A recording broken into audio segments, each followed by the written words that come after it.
Dalam Fatwa nomor 6 tahun 2018 tentang hoak disebut bahwa masyarakat dilarang memproduksi dan menyebarkan hoak. Itu hukumnya sampai kemana kepada haram memproduksi dan menyebarkan asli? Dalam konteks demokrasi, penyebaran berita hoak ini akan menghasilkan itu pemimpin-pemimpin yang memang tidak sesuai dengan apa yang kita harapkan. Karena kalau pasti yang hoax ini kan memutar balik fakta dari yang hak dibalik kepada tidak hak, yang tidak hak itu dijadikan bagaikan itu hak. Sangat hati-hati ketika sebelum melakukan share setiap informasi publik, apakah itu berita maupun video, kepada orang lain, harus dipastikan dulu validitas atau kebenarannya ya. Sampai gara-gara jari kita itu bisa mencelakakan orang lain, apalagi itu adalah orang banyak, dan itu pasti kita akan berdosa.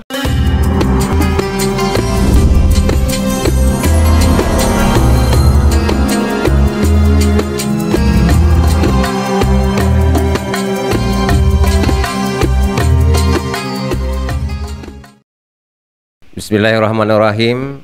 Assalamualaikum warahmatullahi wabarakatuh. Waalaikumsalam.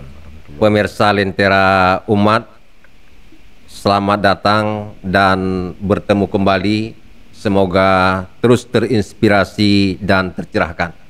Pemirsa, hari-hari ini kita sedang melaksanakan kampanye pemilu 2024. Insya Allah akan berakhir pada 10 Februari 2024 dan akan dilanjutkan dengan tahapan-tahapan selanjutnya. Tentu semua kita, semua elemen masyarakat berharap agar pemilu 2024 ini berjalan guyup, aman, damai, dan terkendali. Karena kita sepakat bahwa pemilu yang aman dan damai itu akan menghasilkan demokrasi yang berkualitas. Sedangkan demokrasi yang berkualitas adalah harapan kita bersama. Nah, untuk menghasilkan pemilu dengan demokrasi yang berkualitas, kita harus menghindari tindakan-tindakan proaktif. Termasuk salah satunya adalah menghindari berita hoax atau berita bohong.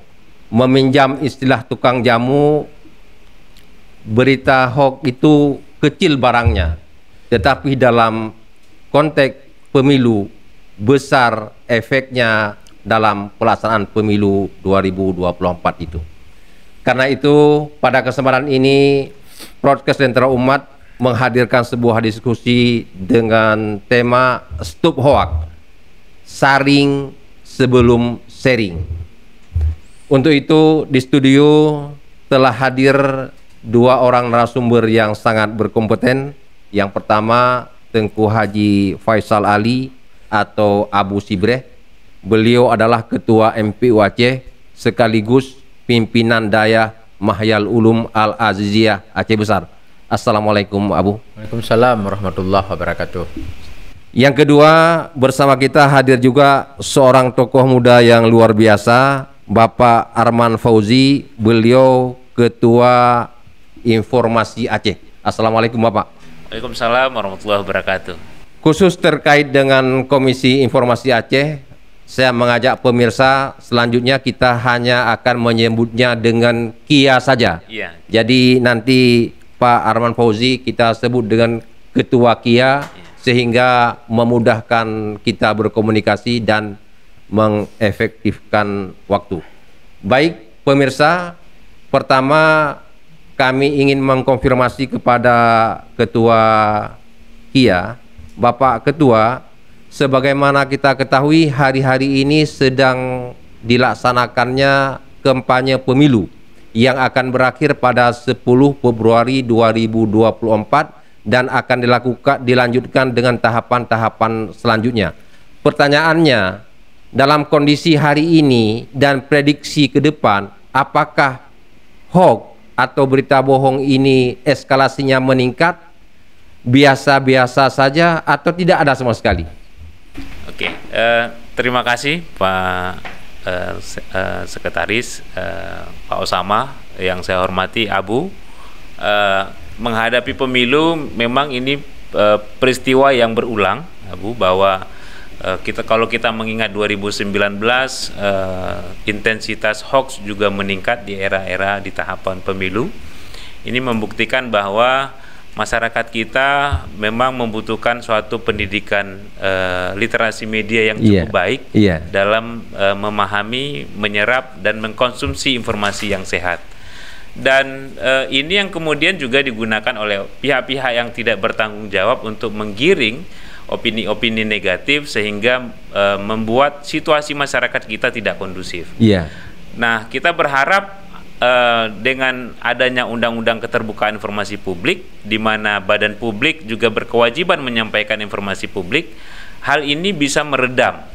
Jadi badan publik itu bisa menjadi media untuk konfirmasi setiap isu yang ditanyakan oleh masyarakat, dan kita terus mendorong agar badan publik menyediakan informasi publik itu sebelum masyarakat membutuhkannya. Nah, ini yang kita harapkan, agar PPID, badan publik itu terus meningkatkan jumlah informasi publik yang disediakan melalui kanal-kanal yang tersedia, melalui website maupun media sosial, sehingga itu menjadi media konfirmasi bagi masyarakat. Jadi perlunya badan publik berpartisipasi dalam menyediakan informasi publik, apakah itu bermakna bahwa berita hoak yang berkembang itu misalnya bisa mempengaruhi kualitas demokrasi? Ya, tentu ini akan menyebabkan disharmonisasi di tingkat masyarakat. Jadi masyarakat saling curiga, masyarakat saling menuding, kemudian melabelkan terhadap kelompok-kelompok tertentu, dan ini tidak sehat dalam era demokrasi kita. Dan kita berharap bahwa demokrasi yang prosedural seperti ini juga akan melahirkan suatu proses demokrasi yang substansial. Jadi di mana masyarakat kita memiliki suatu nuansa kehidupan yang beradab, karena salah satu ciri orang beradab adalah mengkonfirmasi setiap berita-berita yang diterimanya. Jadi kontribusi berita yang benar ini akan mendorong proses demokrasi dari demokrasi prosedural ke demokrasi substansial, ya? Iya, jadi kita berharap bahwa proses demokrasi ini akan menciptakan suatu kondisi masyarakat kita yang lebih beradab, karena kita berharap proses pergantian politik itu adalah cara atau media saja, tapi tujuan kita bagaimana menciptakan masyarakat yang lebih beradab, masyarakat yang beriman, sehingga setiap berita yang datang itu akan ada konfirmasi dan memeriksa kebenaran informasi tersebut.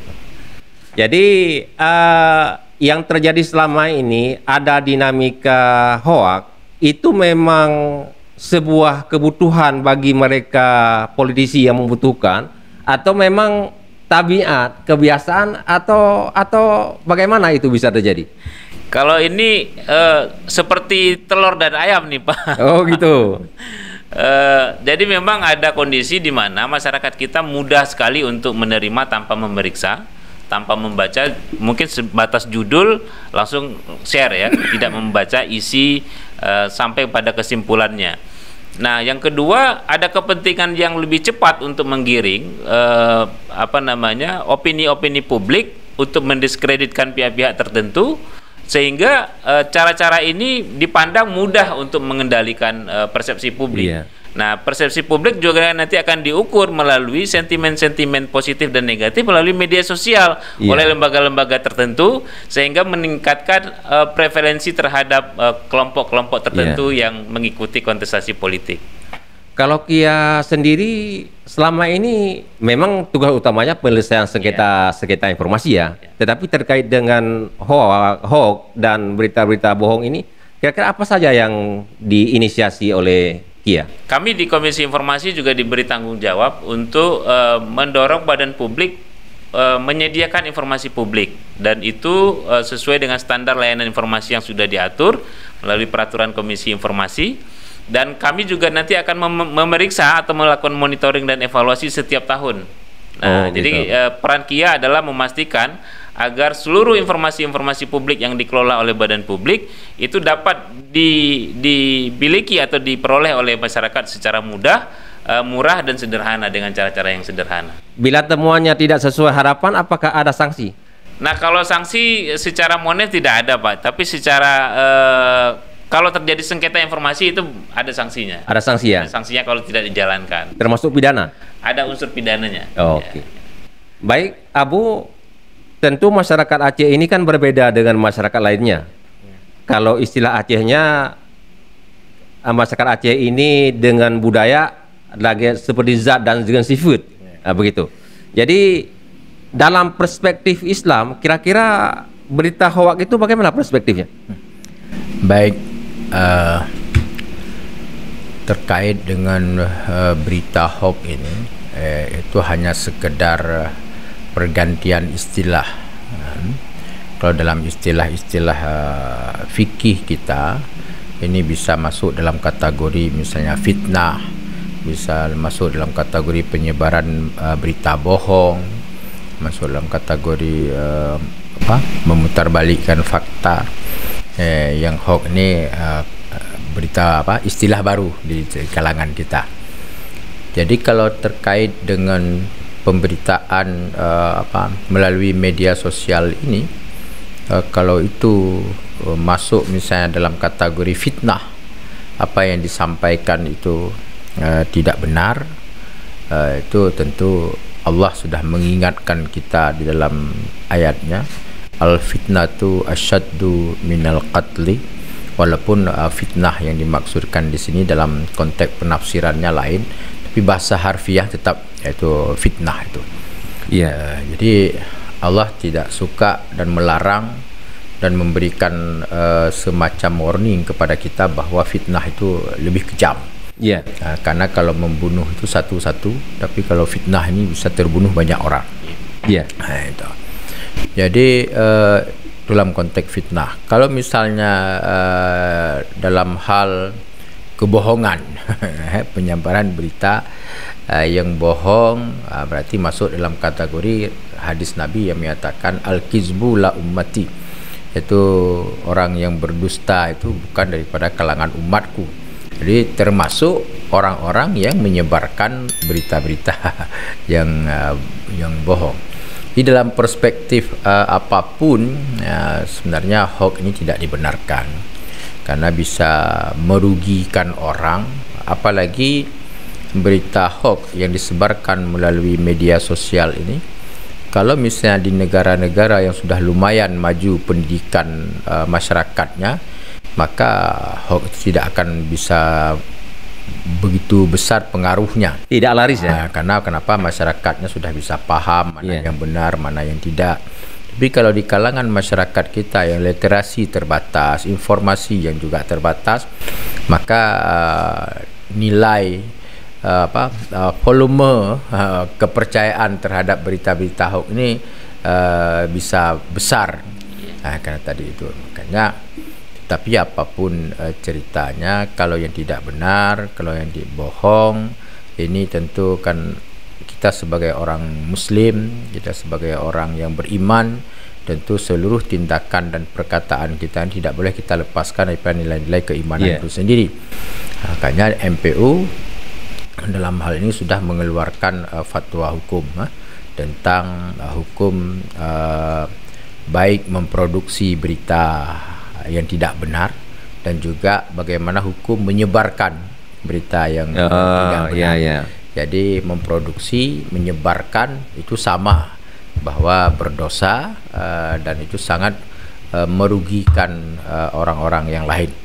Dalam konteks demokrasi, penyebaran berita hoax ini akan menghasilkan itu pemimpin-pemimpin yang memang tidak sesuai dengan apa yang kita harapkan.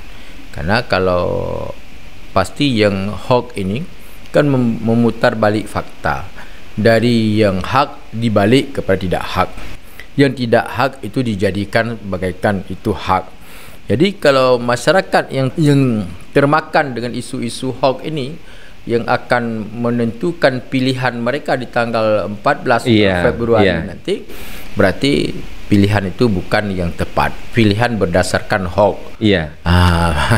Kalau pilihan ini berdasarkan hoax, maka tujuan demokrasi itu agar kehidupan bermasyarakat untuk lebih baik, untuk masyarakat lebih sejahtera, masyarakat lebih tertib, maka tidak akan pernah kita capaikan. Kenapa tidak pernah kita capai? Karena tadi pemimpin yang kita hasilkan ialah pemimpin yang dihasilkan berdasarkan penilaian berita hoax. Jadi cara-cara kampanye dengan menggunakan hoax akan menghasilkan juga pemimpin yang bersifat hoax yang tidak berkualitas ya? Berkualitas. Karena tadi yang hoax ini kan pasti yang hoax ini yang tidak bagus akan dinampakkan bagus, yang jelek tidak dinampakkan jelek. Jadi yang baik pada satu salon kadang-kadang di framing menjadi tidak baik. Tapi yang kebanyakan yang tidak baik di framing baik. Iya. Pemutar balikan fakta. Jadi kalau dulu misalnya dia tidak salat, sekarang sudah dibuat berita dia yakin salat, pakai peci dan sebagainya. Kalau dulu dia tidak pernah membantu masyarakat, ya sekarang dia membantu. Kalau dulu dia tidak peduli, maka sekarang peduli. Jadi hal-hal yang seperti inilah yang menghasilkan tadi akibat daripada hoax ini, menghasilkan pemimpin-pemimpin yang tidak sebenarnya. Iya, tidak sebenarnya, tidak baik. Tidak sebenarnya daripada apapun yang kita lihat sekarang ini. Iya. Tadi Abu sebut MPU telah mengeluarkan fatwa tentang berita bohong atau hoax. Itu fatwa nomor 6 tahun 2018. Kira-kira apa substansi dari fatwa itu? Substansi dari fatwa ini 2018 ini juga hal yang kita coba melihat dalam konteks agama, dalam konteks adat, dalam konteks hukum positif. Karena MPU itu setiap mengeluarkan sebuah fatwa hukum pasti tidak kurang dari sisi 3 perspektif ini kita lihat. Dari perspektif hukum positif apa, bagaimana pandangannya terhadap penyebaran dan pemberitaan memproduksi berita hoax ini, dan juga dalam perspektif adat kita, dan juga dalam perspektif agama. Ketiga-tiga ini kita datangkan para ahli tentang itu menyatakan bahwa yang hoax ini tidak ada satupun perspektif yang membenarkan hoax itu sendiri. Jadi perspektif adat juga tidak dibenarkan, hukum sosial, hukum positif juga, apalagi agama kita tidak membenarkan. Tetapi itulah tadi, karena literasi dan kemampuan masyarakat kita membaca dan juga informasi yang sangat terbatas di tengah-tengah masyarakat, maka masyarakat kita ini kebanyakan itulah tadi dalam segala hal termakan dengan isu-isu yang kita sebutkan dengan hoax. Jadi MPU mencoba membantu masyarakat kita bagaimana pandangan agama, pandangan adat, pandangan hukum positif terhadap hoax itu sendiri, agar masyarakat bisa memahami bahwa tidak ada satupun perspektif hukum yang membenarkan hoax tadi, karena tadi yang kita sebutkan akan mencederai nilai-nilai kebaikan, akan mencederai nilai-nilai kesalehan yang ada pada seseorang. Misalnya sekarang ini orang yang tidak saleh dengan berita hoax menjadi saleh. Jadi sehingga orang memilih kepada orang yang tidak saleh tapi dalam berita hoax saleh. Jadi ini kan akan membuat nilai-nilai yang kita inginkan dari sebuah demokrasi, yang kita habiskan uang yang begitu besar, energi yang begitu banyak, yang harapannya bisa menghasilkan orang-orang yang punya kapasitas, menghasilkan orang-orang yang kita sebutkan tadi cinta dan kasih kepada masyarakat, tapi ternyata sebaliknya melahirkan orang-orang yang tidak kasih kepada masyarakat. Itulah MPU mencoba masuk dalam rangka tadi ingin agar proses-proses demokrasi ini untuk lebih baik ke depan.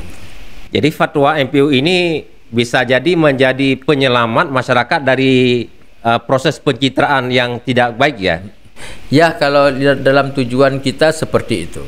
Kita ingin masyarakat itu memahami sesuatu, mengenal seseorang pemimpin, mengenal seseorang baik eksekutif legislatif itu bukan mengenal pada gara-gara ada penyebaran berita hoax, tapi kita ingin utuh bahwa masyarakat memilih pemimpin itu pemimpin yang utuh, pemimpin yang memang dalam pandangan mereka baik, pemimpin yang tidak tidak berjubah putih tetapi ternyata hatinya hitam. Oh gitu.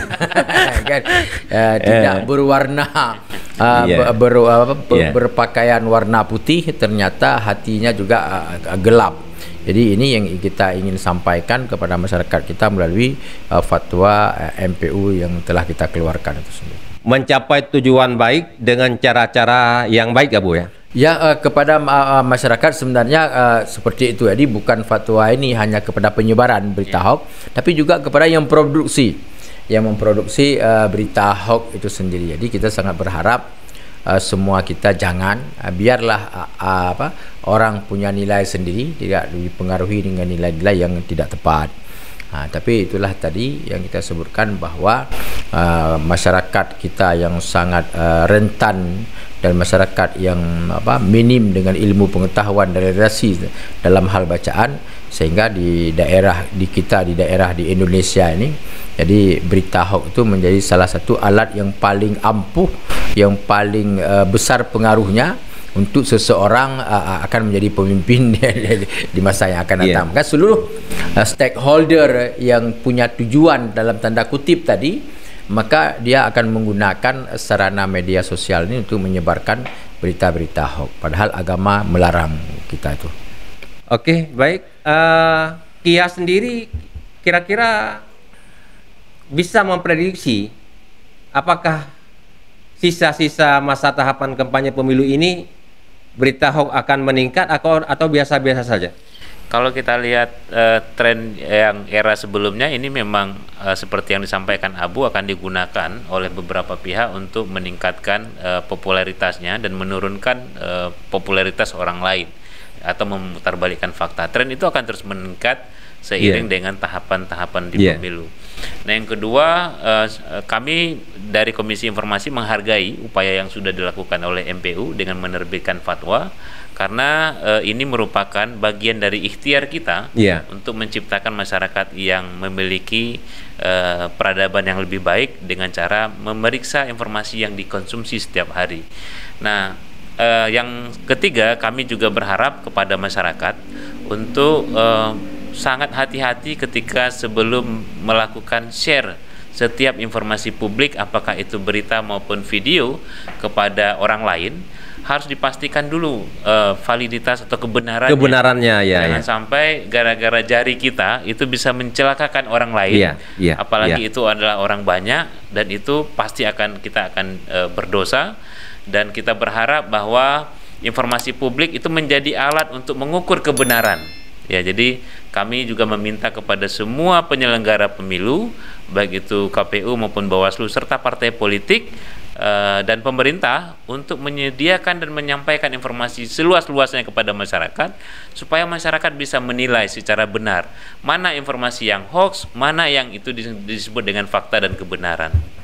Oke, terakhir mungkin ada pesan yang mau disampaikan kepada masyarakat agar menghasilkan sebuah pemilu damai dalam konteks berita hoax.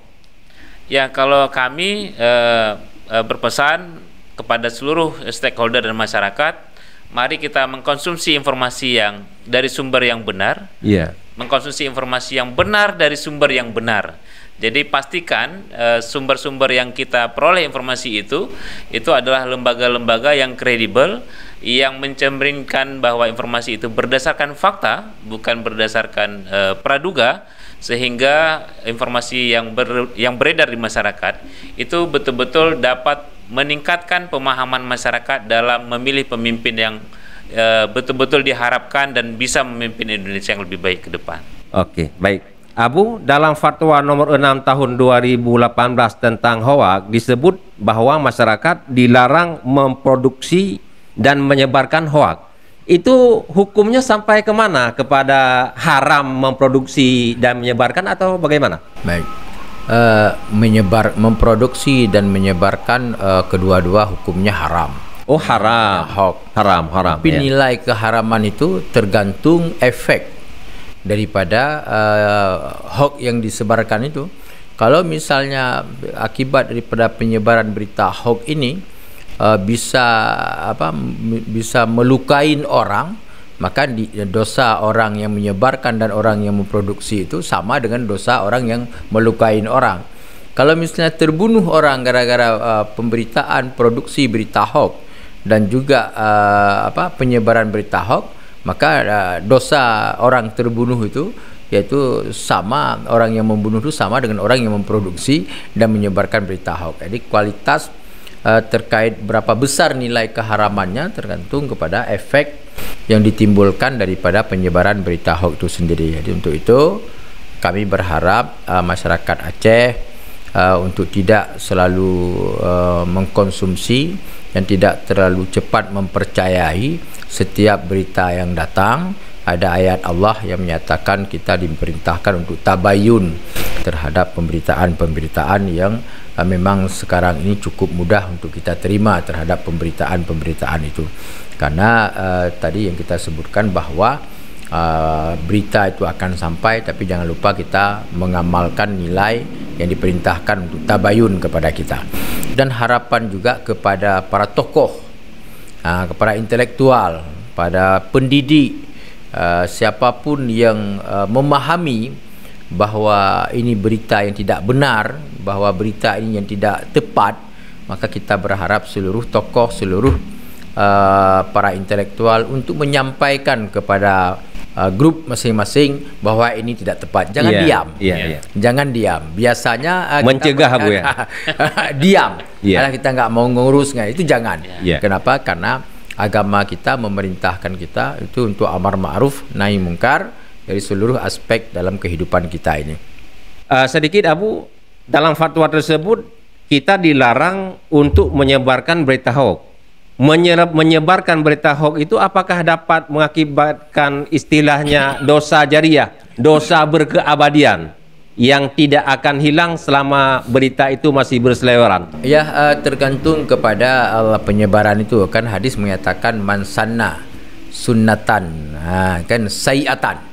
Siapa saja yang memproduksi, yang menciptakan jalan untuk orang lain melakukan kejahatan berdasarkan jalan yang kita ciptakan, maka dosa orang yang melakukan itu sama dengan dosa orang yang mempersiapkan peluang jalan itu adalah sama dengan orang yang melakukan itu sendiri. Maka jangan di mansana sunnatan sayiatan, ya kan, dosa kita akan sama seperti orang yang melakukan kejahatan itu. Mudah-mudahan kita ini jangan masuk dalam kategori mansana sunnatan sayiatan, tapi masuk dalam kategori mansana sunnatan hasanatan, orang yang selalu hidup menciptakan jalan-jalan, peluang-peluang kepada orang lain untuk berbuat baik berdasarkan ungkapan dan perkataan kita dan juga perbuatan kita, karena seluruhnya akan diminta pertanggungjawaban oleh Allah kepada kita semuanya nanti. Baik pemirsa, berdasarkan pencerahan dari dua tokoh kita pada kesempatan hari ini, maka bagi kita semua ada dua kewajiban. Yang pertama, tidak memproduksi berita hoax, dan yang kedua, tidak menyebarkan berita hoax. Dengan kata lain, setiap berita yang masuk kepada kita, termasuk masuk ke ponsel kita, maka kita wajib melakukan saring dulu, baru kita sharing. Bila berita-berita hoax atau dusta, bohong yang kita sharing, maka kita pun akan mendapat dosa dan kesalahan berkeabadian. Pemirsa, mudah-mudahan podcast kesempatan ini dapat mencerahkan kita bersama, dapat menginspirasikan kita bersama. Kita akan bertemu dan berjumpa lagi di tema-tema lainnya di masa yang akan datang. Terima kasih, sampai jumpa. Assalamualaikum warahmatullahi wabarakatuh. Waalaikumsalam warahmatullahi wabarakatuh.